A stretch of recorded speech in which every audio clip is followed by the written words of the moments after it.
kita semua. Yang terhormat Ibu Made Dwi Anjani SIKOM MIKOM selaku dosen pengampu mata kuliah Public Speaking. Yang kami hormati Saudari Fani Kurniadara Dinanti, Saudari Husnul Khotimah, dan Saudari Nadila Amalina selaku narasumber pada talk show hari ini. Serta moderator kita di acara talk show ini, Saudari Tarisma Cahyaning Dwi Putri. Alhamdulillah, puji syukur atas kehadiran Allah Subhanahu wa Ta'ala yang telah memberikan kita semua nikmat dan hidayahnya, sehingga kita dapat berkumpul di tempat ini dalam keadaan sehat walafiat.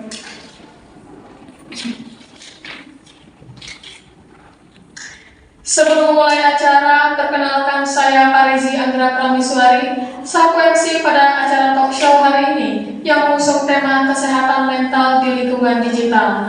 Adapun susunan acara pada pagi hari ini, yang pertama yaitu pembukaan, yang kedua menyanyikan lagu Indonesia Raya dan Mars Unisula, yang ketiga penyampaian materi dan sesi tanya jawab, yang keempat yaitu penutup.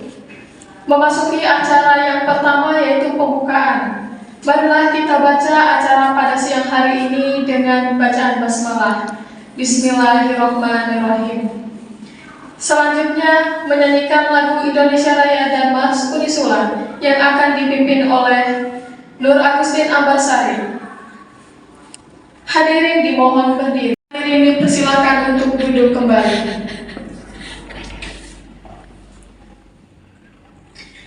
Acara yang selanjutnya yaitu penyampaian materi yang bertema kesehatan mental di lingkungan digital yang akan disampaikan oleh Saudari Fani Kurniadara Dinanti, Saudari Husnul Khotimah, dan Saudari Nadila Amalina.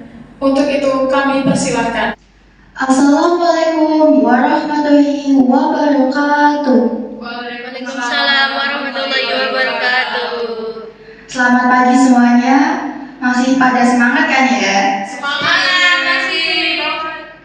Sebelumnya, mari kita panjatkan puji syukur atas kehadiran Tuhan Yang Maha Esa, karena dengan limpahan kasih sayangnya kita dapat berkumpul di sini di acara talk show Mental Talk, kesehatan mental di lingkungan digital. Saya ucapkan selamat datang kepada narasumber dan para hadirin yang sedang berbahagia. Diskusi pada hari ini dilatar belakangi oleh keprihatinan kita terhadap masalah kesehatan mental di lingkungan digital. Untuk itu, diskusi talk show hari ini akan membahas tuntas tentang kesehatan mental dan bagaimana cara kita untuk menjaga kesehatan mental. Dalam acara talk show hari ini, kami mengundang Kak Fani Kurniadara Dinanti yang merupakan praktisi psikologi yang nantinya beliau akan menyampaikan materi tentang tantangan kesehatan mental di lingkungan digital.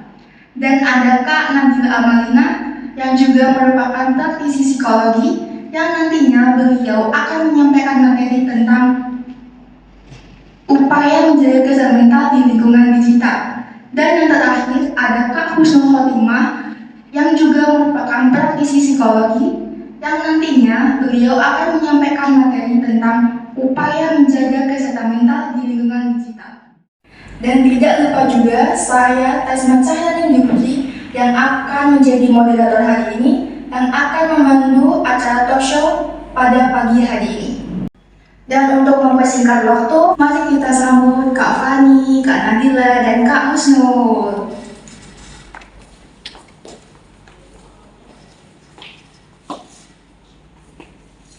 Silakan duduk. Nah, tema talk show hari ini kan tentang kesehatan mental di lingkungan digital. Menurut Kak Fani, Kak Nadila, dan Kak Husnul, seberapa pentingnya sih kesehatan mental, terutama bagi kita para remaja yang aktif di dunia digital? Saya persilakan Kak Fani untuk menjawab terlebih dahulu. Oke, sebelumnya izin buat berdiri.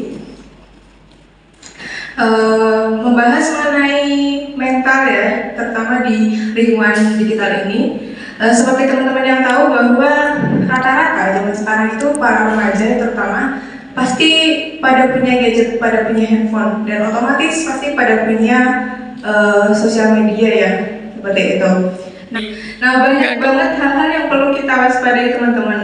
bukan hanya hal-hal yang positif ya dari media sosial ini, banyak juga hal-hal yang negatif. Salah satunya yaitu tantangan-tantangan nih dalam menjaga kesehatan mental. Ada banyak sekali tantangan yang bakal kita hadapi di media digital sekarang ini. Salah satunya yaitu paparan informasi yang berlebihan. Seperti teman-teman tahu bahwa media sosial itu banyak sekali sekarang. Contohnya ada Instagram, ada YouTube, ada Facebook, ada Twitter, ada TikTok, ada WhatsApp. Banyak sekali informasi-informasi yang bertebaran dan tidak terkontrol seperti itu. Nah, teman-teman ini perlu banget untuk bijaksana dalam menyaring informasi-informasi tadi supaya kita tidak salah dalam menerima informasi-informasi tersebut. Nah, yang kedua itu ada tekanan untuk tampil sempurna. Di Instagram ini banyak banget selebgram, banyak banget tiktokers gitu ya kalau di TikTok. Nah, dari paparan mereka ini kita itu melihat hal-hal yang bahagia dari mereka.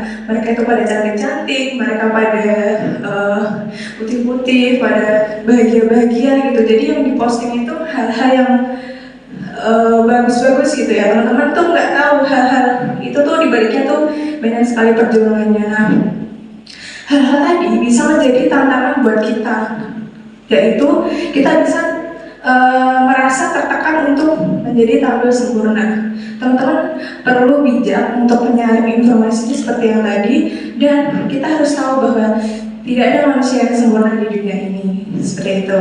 Terus yang ketiga yaitu resiko kecanduan internet. Biasanya orang-orang ini bangun tidur pasti yang dicari HP.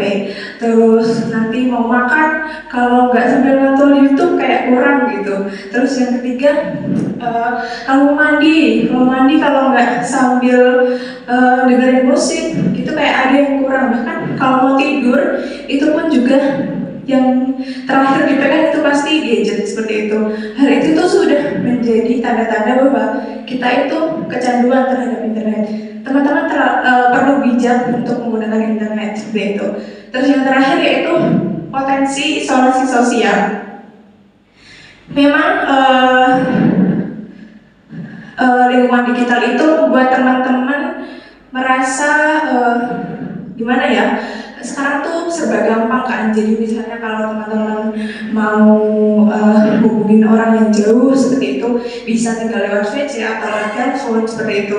Terus kalau misalnya mau pesen makanan nih, nggak perlu jauh-jauh buat ke warung, tinggal pakai gadget aja pesen di GoFood seperti itu.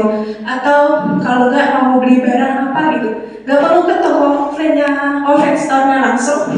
Teman-teman hanya perlu satu klik menggunakan aplikasi Shopee seperti itu. Itu merupakan salah satu tanda-tanda kita dapat terkena potensi isolasi sosial. Teman-teman yang biasanya mungkin kalau ketemu harus secara langsung, ini malah pakai handphone seperti itu. Terus hal itu bisa menjadi hal yang membuat kita terkena isolasi sosial seperti itu. Terima kasih, itu penjelasan dari saya. Terima kasih Kak Fani untuk materi yang sangat informatif ini. Dan selanjutnya saya persilakan Kak Nadila untuk menyampaikan jawaban dan materinya. Sebelumnya saya izin untuk berdiri. Tadi sudah sedikit dibahas oleh Kak Fani bagaimana pentingnya kesehatan digital di lingkungan digital saat ini, kemudian dijelaskan apa saja tantangan-tantangan digital. Saya akan sedikit membahas tentang upaya untuk menjaga kesehatan mental di lingkungan digital saat ini. Upaya-upaya yang bisa kita lakukan diantaranya yaitu mengembangkan literasi digital. Literasi digital ini adalah kemampuan untuk memahami dan juga mengembangkan potensi tentang teknologi informasi dan juga komunikasi secara bijak dan tepat. Yang ini akan berdampak pada kita sendiri, di mana kita akan bisa memilih dan memilah informasi dan juga penggunaan internet secara bijak. Yang kedua yaitu menjaga keseimbangan antara penggunaan internet dan juga aktivitas offline. Jadi kita tidak boleh terlalu banyak menggunakan sosial media atau berinternet dan melupakan kegiatan atau aktivitas-aktivitas offline. Makanya kita harus stabil, di mana kita tetap menggunakan sosial media namun tidak lupa akan aktivitas aktivitas offline. Contohnya yaitu berolahraga, bersosialisasi dengan lingkungan sekitar, ataupun menghabiskan waktu bersama keluarga atau teman terdekat. Yang ketiga yaitu membangun hubungan sosial yang positif. Ketika kita berdekatan dengan orang-orang yang positif, yang baik, itu akan membawa dampak pada diri kita sendiri. Ini akan berpengaruh pada dukungan emosional dan juga dapat mengurangi stres. Yang keempat yaitu meningkatkan kesadaran akan kesehatan mental. Penting untuk meningkatkan kesadaran akan kesehatan mental, di mana kita akan lebih aware tentang apa itu kesehatan mental. Kita akan mengetahui tanda-tanda gejala kesehatan mental, dan ini akan membuat ketika kita memiliki tanda-tanda itu, kita bisa langsung ahlinya seperti psikiater, psikolog ataupun dokter untuk berkonsultasi seperti itu. Terima kasih Kak Nadila untuk materi yang sangat membantu kita. Dan yang terakhir ada Kak Husnul, saya persilakan untuk menyampaikan materinya. Oke, saya izin berdiri ya. Kan tadi udah disampaikan nih oleh Kak Fani, Kak Nadila tentang tantangan dan juga upaya dalam menjaga kesehatan mental di lingkungan digital. Oke, saya kali ini akan membahas mengenai peran masyarakat dalam lingkungan digital. Yang pertama yaitu memberikan edukasi tentang kesehatan mental. Nah, edukasi di lingkungan masyarakat itu kan jarang sekali ya ada.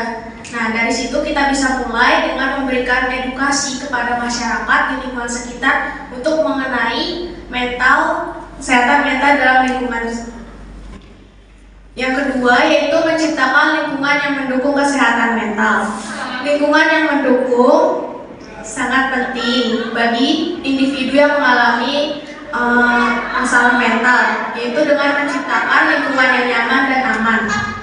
Yang ketiga, mendukung individu yang mengalami kesehatan mental. Dukungan dari masyarakat bagi individu yang terkena masalah mental sangat penting. Oleh karena itu, perlu adanya sistem support dari masyarakat, bukan adanya bullying atau malah menjudge orang tersebut.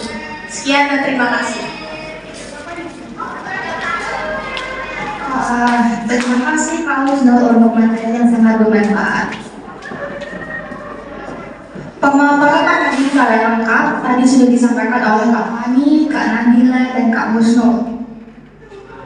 Pemaparan tersebut tentunya akan bisa merangsang kita untuk bisa menyadari betapa pentingnya kesehatan mental untuk kita, dan bagaimana sih cara untuk menjaga kesehatan mental yang antara lain mengembangkan literasi digital, membangun hubungan sosial yang positif, dan meningkatkan kesadaran akan kesehatan mental.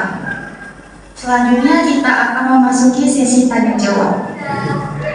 Silakan penanya nanti bisa menyebutkan nama dan asal instansi, dan dimohon juga pertanyaan disampaikan secara singkat dan jelas.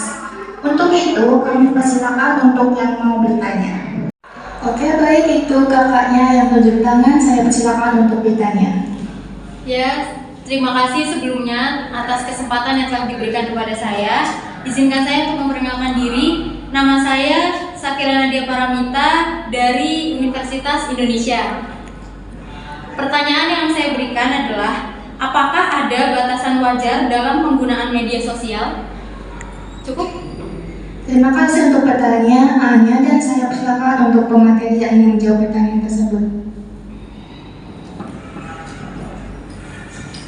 Sebelumnya izin menjawab, untuk tadi batasan wajar penggunaan sosial media sebenarnya tidak ada aturan pasti berapa jam atau berapa sih waktu penggunaan batas wajar internet. Namun di beberapa studi mengatakan bahwa untuk anak-anak di bawah 14 tahun batas penggunaan wajarnya itu 2 jam sehari. Dan untuk orang dewasa tidak ada batasan wajarnya, bisa bersifat fleksibel asalkan tahu bagaimana penggunaan wajar dan penggunaan secara bijak sosial media seperti itu. Apakah sudah cukup?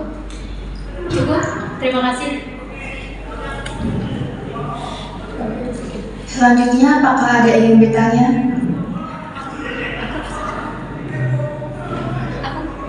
Oke, baik. terima kasih. Untuk yang sudah duduk tangan, saya persilakan untuk bertanya.